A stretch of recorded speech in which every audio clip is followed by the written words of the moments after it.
Tomorrow marks the halfway point in the federal election campaign, and the Liberals will unveil their platform costing this afternoon. How closely will voters be watching, and what do Canadians care about more, affordability or balancing the books? Is it even an either or? Let's bring in our Sunday Power Panel. Kathleen Monk is a former Director of Communications for Jack Layton.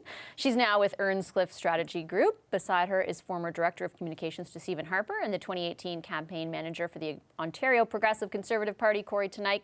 And next to him, Rob Silver is a political strategist and commentator, also the spouse of Katie Telford, senior advisor on the Liberal campaign. Beside me, Eric Grenier is joining us today, the CBC's polls analyst. Hi, everybody. Nice to see you. Full house here. Rob, let me start with you because the Liberals are set. We're expecting them to unveil the costing of their platform.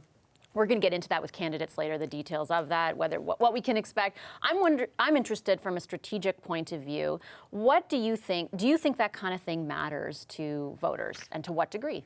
It matters somewhat, and I'm not going to overstate it and say everybody's going to be going to Liberal.ca and downloading immediately the spreadsheet and running their own numbers to see if the numbers add up. It matters for a few reasons. So first off, you don't want to make mistakes. And that's part defense and shield issues. When you saw the Green Party release their platform, and there were basic math mistakes there. If you're competing for government when you have basic mistakes, it's embarrassing. And to some voters, that'll say you're not quite ready for prime time. There are, second, there will be items that will be in the platform that have not been released yet that I assume will be messages of the day in the days and weeks to come. But yeah, overall, there are strategic decisions. So, for example, Andrew Scheer could have run this campaign saying balancing the budget's the #1 priority, and I am going to do everything in my power. And that they would have done polling on it, they would have done focus groups on it, and they would have made a bunch of strategic decisions. They've decided to go in a different direction. They decided affordability was their #1 issue, so they've kind of skewed that. But there are those kinds of strategic decisions that become clear as you see the costing documents. Do you think that's the kind of decision, Corey, that the Scheer campaign has made, that we're not going to focus on talking solely or even primarily about balancing the budget? And if so, what do you think is driving that decision? Yeah, I don't think the thinking is that different between the different parties on this. I think there's a lot of trends in this. You know, in '93, the Liberal Red Book, and then in '95, the Common Sense Revolution. And we went through this phase of putting out very robust, large platforms way in advance and talking a lot about the costing.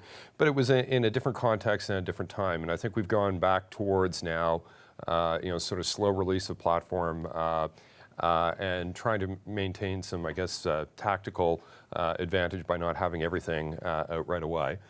But I also think, in terms of the costing element of this, it's a bit like reading a good piece of science fiction. Does it hang together within the rules of itself?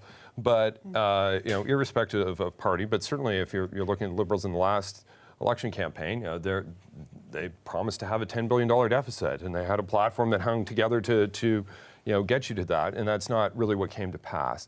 And that's, not to be overly critical on that, because I think that's not uncommon. I think it's pretty common in a lot of governments and a lot of policy platforms. You're trying to have them hang together, but these are not works of science as much as science fiction in terms of the costing element.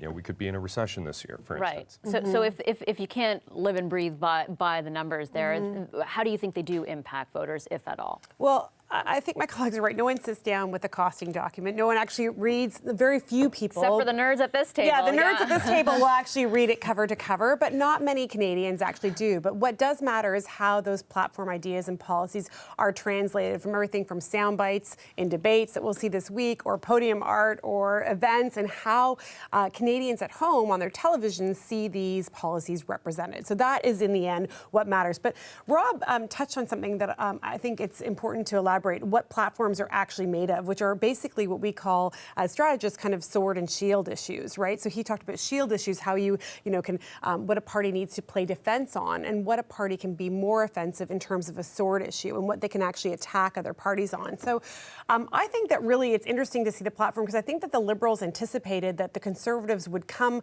at them from a really strong economic position, saying you're going to, increase the debt, increase the deficit, and we're going to go back to balanced budgets. And when the Conservatives have basically taken that off the table, I think the Liberals have been caught a little bit flat-footed. We haven't seen some spectacular marquee policies come out. Nothing like the child tax benefit that we saw in 2015. So what is the big news that will come out today? If it's just this post-secondary announcement or camping for $2,000, I think that voters are going to be asking for a lot more. Eric, what does the polling data tell us about what voters are interested in hearing about right now? Well, it's certainly a cost of living and affordability. It's not debts and deficits. That doesn't rank very highly. And when you're talking about cost of living and affordability, that means tax cuts or tax credits or things that are going to make things cheaper. It doesn't mean things that are going to lower the deficit or lower for the government. So I think that's what we're seeing here, is that there's not that much interest in talking too much about debt and deficit. And when it's affordability, it usually means money from the government, or money that you're not giving the government, and that's not going to be good for that. If you survey all the promises so far, a large majority of them have been centered from most parties around affordability. There's lots of other key things that go into there for sure, like around climate and things like that.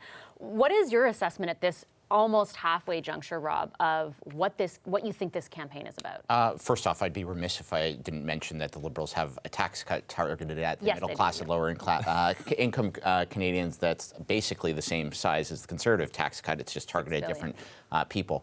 There's a bunch of micro campaigns going on and a bunch of micro policies, and that's challenging at times from a national level to pick up on that. So, for example, the gun announcement from the Liberal Party is a very important announcement for certain voters in the 905, which is a key target, obviously, in terms of who's going to form the next government and whether it's going to be a majority or minority government. I understand why, from a national perspective, it was news on the day it was announced. But in terms of all the campaigns, well, I shouldn't say that. I don't know if the NDP are polling every night. The Conservative and Liberal campaigns do polls every night. They have a very good sense which announcements are landing, which of their opponents' announcements are landing, where they're landing, with which voters, and what the sentiment is. So in terms of the policy announcement, I understand there's nothing being discussed. It's all just mud. It's all just kind of gross, and I get that. Or it's just all affordability, and there's no doubt that's a very important message.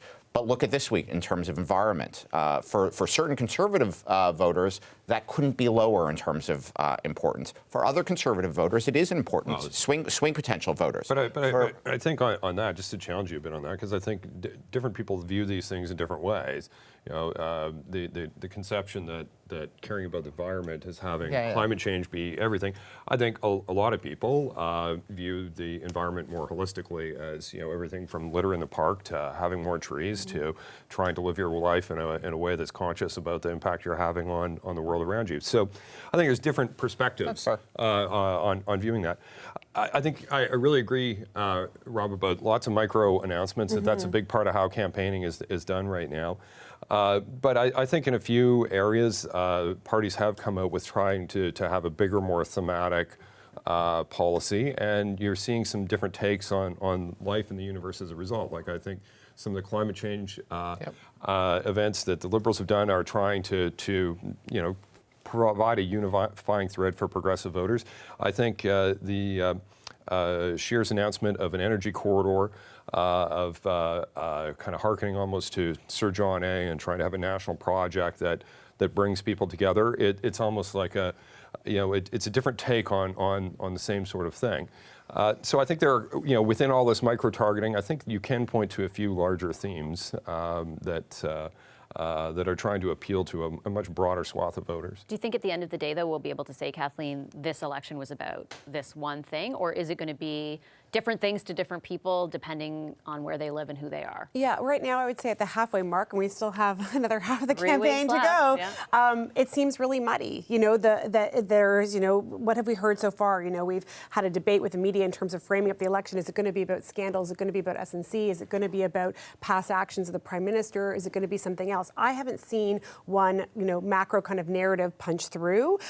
Some of these policies, like the one Corey just cited, are important important in terms of the energy corridors, but also have been recycled from campaigns past. The NDP spoke about an energy corridor, hydro corridor in 2008.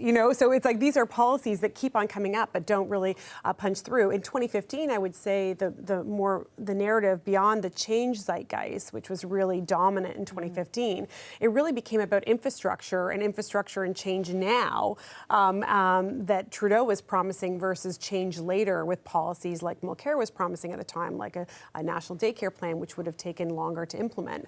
Right now I think that voters are just about to tune into this election. I think with the debates in the next 10 days, both the French and then the subsequent commission debates, I think we'll start to get more tuning in of voters, because right now I think it's pretty unclear. What about you, Eric? What are you seeing as far as engagement goes? Well, I think Kathleen's right. The moment I think that when people began to really check in was the blackface scandal, because it, I think, reminded a lot of people, oh, there's an actual campaign going on. Because we've seen polling done after it that upwards of 90% of people were familiar with that story. And that is just huge for any sort of politics-related story. So I think that was a moment when people started to check in. But I don't think anybody's making up their minds just yet. It's the kind of thing that you might have made up your mind over the summer. You already have your views of some of the parties, but for a lot of people, they're waiting for this campaign, waiting to see what the parties are going to do, how the leaders are going to perform. Some of them, they're just learning the leaders' names for the first time during this campaign. The debates are going to be a big moment. And it's an easy thing to say, but I think after the election is when we'll only know really what this was about, right? Eric, because I know that's easy. That's a cop out. It's also easy to point, then I gotta go. romanticize past elections and pretend every election until this awful election was about some grand national issue that brought the country together in a big Socratic debate. It's like, name one, okay, the free trade debate. The free trade debate was 30 years ago. The vast majority of elections are about 100 different things that voters decide what it's about. It's not about one national thing. That's not how it works in real life.